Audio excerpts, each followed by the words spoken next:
Hey everyone, hi. It's Friday, new day, new word, and I'm so happy to be with you.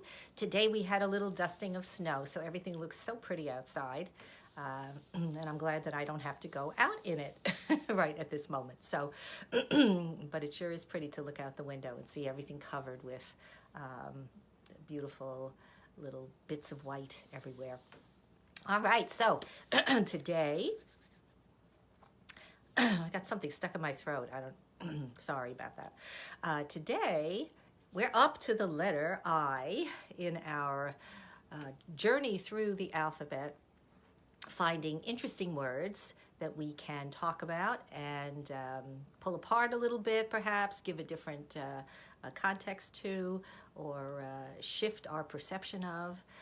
I'm big on shifting perception. That's one of my big things. So you probably know that if you've listened previously. So, okay, without further ado, we have a double header today. The two words that I am giving you that both begin with I, but they mean the same thing, which is interesting. Here's a situation where we have two words, different words completely, but they mean the same thing, and they both start with the same letter, which is I, and the words are inebriation and intoxication. How do you like that? So interesting, right? There are many ways to view these words, and when I was looking them up, as I always do in my ancient Webster's dictionary, what I discovered was they both derive from the Latin, and if that's interesting in itself, because it says that getting drunk or being inebriated, there are so many ways to say it that the Romans decided they needed at least two different words to describe it. So what's the first thing we hear? Oh, inebriation or intoxication, either one. I think we tend to see some drunken person kind of weaving around, having over imbibed, and making probably an idiot of himself or herself. And I guess for me anyway, that's the first thing that popped into my head. But I happen to love a particular poet. But before I get to that, let's just finish this thought about drunkenness and inebriation, because it's not good for you, right? Everybody knows this, and yet in our society, there's a great seems to be a great effort on from many directions that encourage drinking and drinking too much, and I think that's something we need to look at within ourselves. Am I one of those people who's fallen into that mistaken belief that you're the life of the party if you drink 6 beers or I don't know, 4 glasses of wine or whatever it is you drink. Or maybe shots, right? Shots are the latest thing. Let's just down some shots, and that kind of thing really hurts our kids the most, because they're watching. Our kids are watching what we're doing as adults, and if they see us doing it, we're their greatest role model. So if they see us doing it, then it must be right for them. And of course, they're going to be the next generation that's going to have to deal with the problems of excess drinking and so forth. So that's something to consider. And I'm not here to, make people feel guilty about their drinking habits, although you should if you drink too much. I know I just refuted myself, but that's okay. So, all right, over drinking is no good. I have nothing. There's nothing wrong with alcohol as far as I'm concerned. I am not a teetotaler. I love my glass of wine at night with dinner, and it's relaxing. It's going out to dinner with friends. It's social, or at a party. Just to enjoy the company, and it's just something we do. So I have no problem with that, but we need to be aware of how much we are taking in. Okay, enough said on that topic. Now let's turn it around a little bit, because one of the second thing that came to mind when I thought about the word intoxication and inebriation. By the way, intoxication, let me get my paper here. Intoxication originally meant poisoned, and you can see the word toxin in there, which, of course, what's a toxin but a poison? So that was the original meaning. So I guess that's where the slight differentiation between inebriate and intoxicate stem from. But today they're interchangeable. They both mean the same thing, over drinking. But how about this? How about looking at this word from a spiritual perspective, which, of course, that's what I always do. So, and one of my favorite, I think probably my favorite foreign poet, let's say, my favorite foreign poet, a non-American poet, is Jalaluddin Rumi, who was born in 1207. So that was a few years ago. He was a Sufi mystic and a Persian poet. And he wrote what is called ecstatic poetry. He was Sufis. If you know anything about Sufis are the mystical arm of Islam. And what we know about mystics from any tradition, whether it's Judaism, Christianity, doesn't matter, mystics are that part of a religious following that seek and acknowledge a direct relationship to the divine. In other words, you don't need to go through an intermediary. You can have that mystical divine experience within yourself, and that's what they spoke of. So a lot of them got into trouble with their religions because a lot of the religions said no, you have to go through the priest or the imam or whoever in order to receive grace or what have you.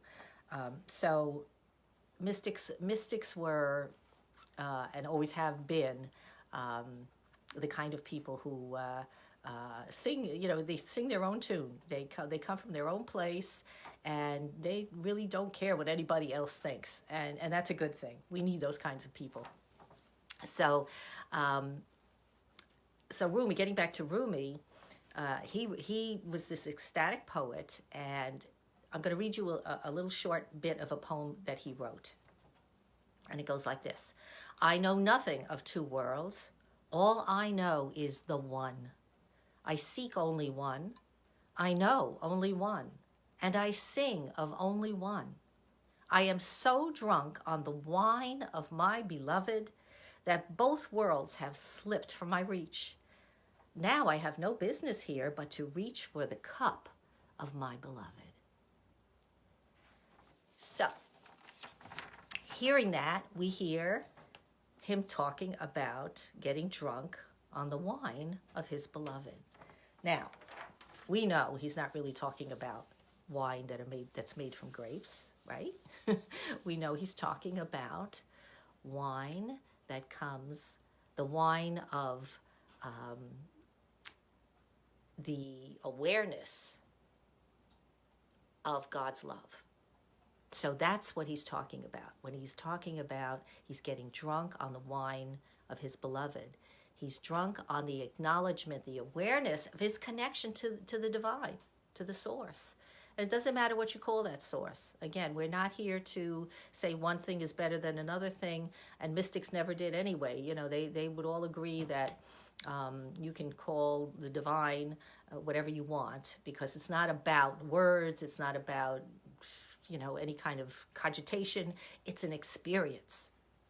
And so when he speaks this, and this is just a little tiny piece. If you read any of Rumi's poetry, it's incredibly visual. You could see what he's talking about. You could feel what he's talking about, even if you've never felt like he's felt.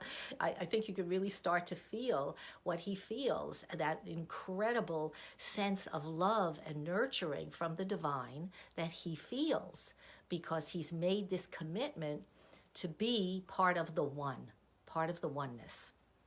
And that's his major goal. And I think, it sounds like maybe that's a difficult thing for many of us to do in line of the kind of world that we live in, and so many things we have to do, and everything's so busy and what have you.